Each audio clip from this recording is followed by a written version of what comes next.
પણ ચોક્કસ એક વસ્તુ તમને કહી દઉં કે અર્થવ્યવસ્થાને ના તો જીપીએસસી ની એક્ઝામ નકારે છે, ના તો ગૌણ સેવા નકારે છે, અને ના તો યુપીએસસી નકારે છે. અને આ જ કારણ છે કે આપણા માટે બી અર્થવ્યવસ્થા એક ઇમ્પોર્ટન્ટ ટોપિક બને છે.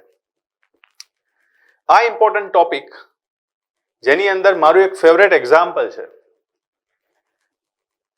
લગભગ હું આ અર્થવ્યવસ્થા વિષય છેલ્લા 7 થી 8 વર્ષથી ભણાવું છું અને મને આનાથી વધારે બહેતરીન એક્ઝામ્પલ ક્યારે કોઈ મળ્યું જ નથી કે જે તમારી સંપૂર્ણ અર્થવ્યવસ્થાની સમજ દર્શાવતું હોય. તો શું છે આ એક્ઝામ્પલ? હવે જરાક એ સમજીએ.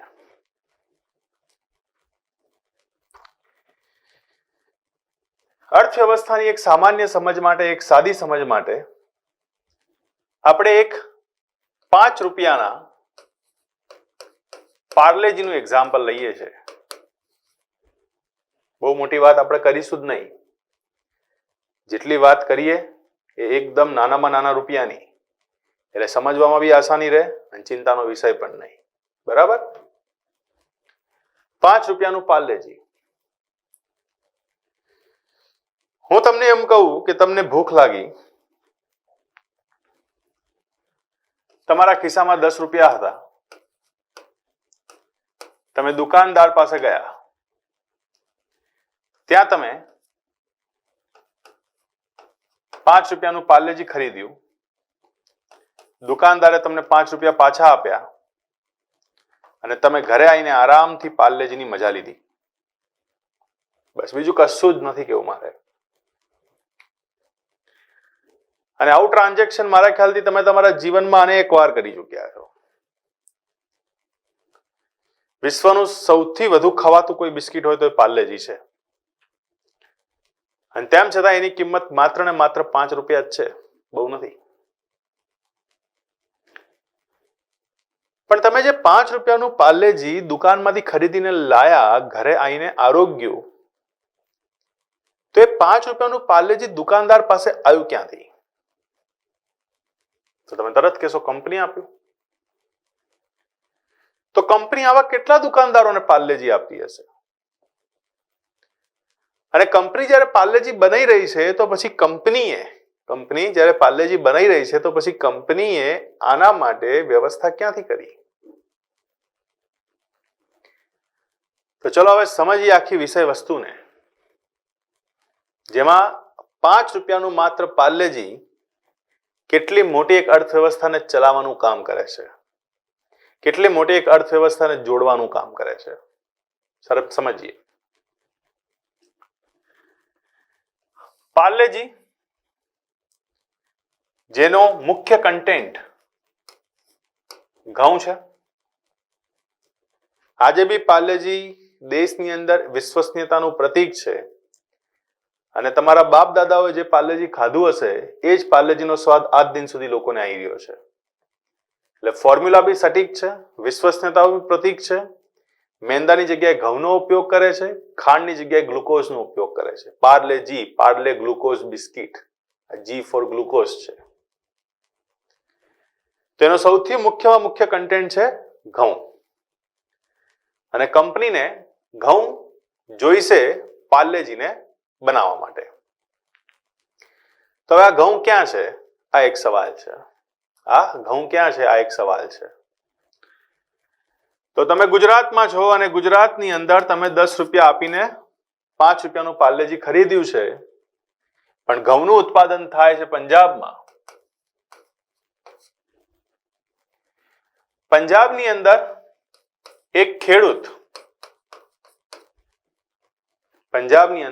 ખેડૂત ઘઉંની ખેતી કરે છે. ખેતી બે રીતે થાય, એક પોતાના જીવન નિર્વાહ માટે અને એક થાય પોતાની વૃદ્ધિ માટે. માનો કે પંજાબનો ખેડૂત છે, જીવન નિર્વાહનો કોઈ સવાલ છે નહીં, એટલે પોતાની વૃદ્ધિ માટે એ ઘઉંનું ઉત્પાદન કરે છે. ઘઉંને તૈયાર કરે છે, 120 દિવસ એની પાછળ આપે છે, એનું રોકાણ છે. અને એના પછી જ્યારે ઘઉં તૈયાર થાય છે ત્યારે એ ઘઉંને વેચવાની જરૂર પડે છે, એટલે કે ખેડૂત વેચનાર છે. અને હંમેશા અર્થવ્યવસ્થાનો એક નિયમ છે કે વસ્તુ એ જ વેચાય કે જેનો કોઈ ખરીદદાર હોય. જો તમારી પાસે એવી વસ્તુ છે કે જેનો કોઈ ખરીદદાર જ નથી તો તમારી વસ્તુનો કોઈ મતલબ નથી. તો ખેડૂત અને ખેડૂતના ઘઉં જે વેચનાર છે, ખેડૂત વેચશે એને, અને એની સામે મહારાષ્ટ્રમાં, મુંબઈમાં એક કંપની છે જેનું નામ છે પાર્લે એગ્રો લિમિટેડ. શું નામ છે? Parle agro limited. આ પાર્લે એગ્રો લિમિટેડ ને બિસ્કિટ બનાવવા છે અને બિસ્કિટ માટે ઘઉંની જરૂર છે. મતલબ કે આ વ્યક્તિને ઘઉંની જરૂર છે તો આ થઈ ગયો તમારો ખરીદનાર. કોણ થઈ ગયો? ખરીદનાર. વેચનાર અને ખરીદનારને જે મળાવે એનું નામ છે બજાર. શું નામ થઈ જાય? બજાર. કે ભાઈ વેચનાર અને ખરીદનારને કોણ મળાવશે? તો બજાર મળાવશે. પંજાબનો આ ખેડૂત પોતાનો માલ સામાન લઈને દિલ્હીની આઝાદ મંડીમાં પોતાનો માલ વેચવા માટે આવે છે. આખા એશિયા ખંડની સૌથી મોટી મંડી છે આઝાદ મંડી. એશિયા ખંડમાં એવા કેટલાય નાના દેશ છે કે જેની ટોટલ જેટલી જીડીપી નથી એટલી આઝાદ મંડીની અંદર વર્ષે દાડે કારોબાર થાય છે. એટલી જંગી મંડી છે આઝાદ મંડી. તો આ આઝાદ મંડીની અંદર એ પોતાનો માલ વેચવા માટે આવે છે. અને એની સામે મહારાષ્ટ્રથી ઘઉં ખરીદવા માટે, સારી ક્વોલિટીના ઘઉં ખરીદવા માટે પાર્લે એગ્રો કંપનીના માણસો પણ આઝાદ મંડીમાં આવેલા છે. હવે આ આઝાદ મંડી જેની અંદર કામ કરે છે એપીએમસી, જેની અંદર કામ કરે છે એપીએમસી, અને એપીએમસી માં દલાલી વ્યવસ્થા ચાલે. અનાજના દલાલ હોય જે બંને વર્ગ પાસેથી પર્સન્ટેજ લે.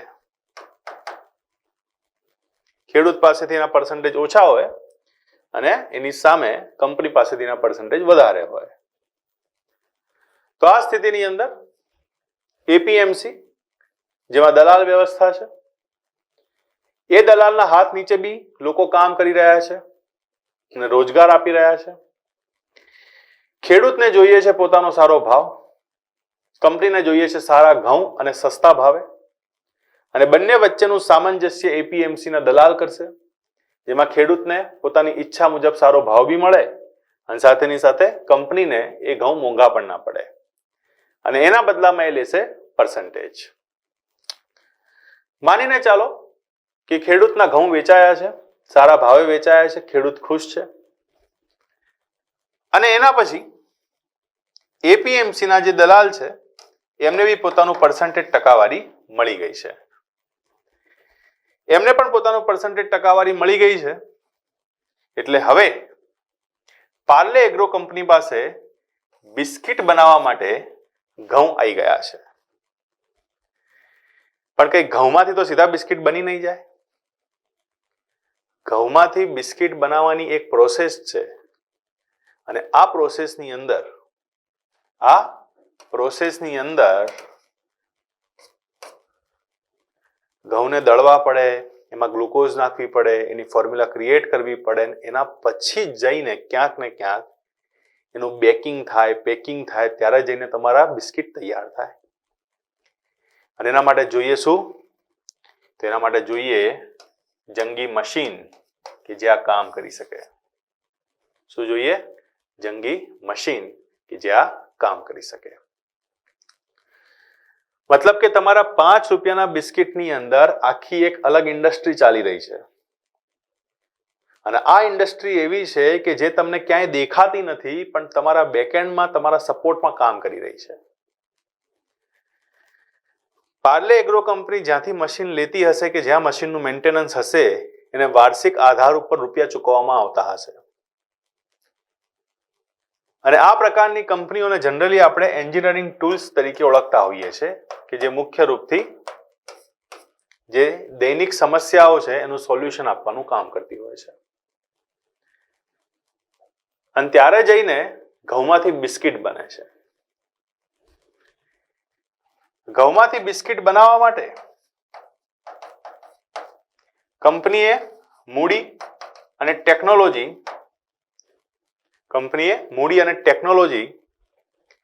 બંનેને ઉપયોગ કરવી પડે છે. ત્યારે જઈને ઘઉં પ્રોસેસ થઈને બિસ્કિટ બને. એ બિસ્કિટ બેક થાય, પેક થાય, તૈયાર થાય. પણ પછી સવાલ એ છે કે બિસ્કિટને તમારા સુધી પહોંચાડવા કઈ રીતે?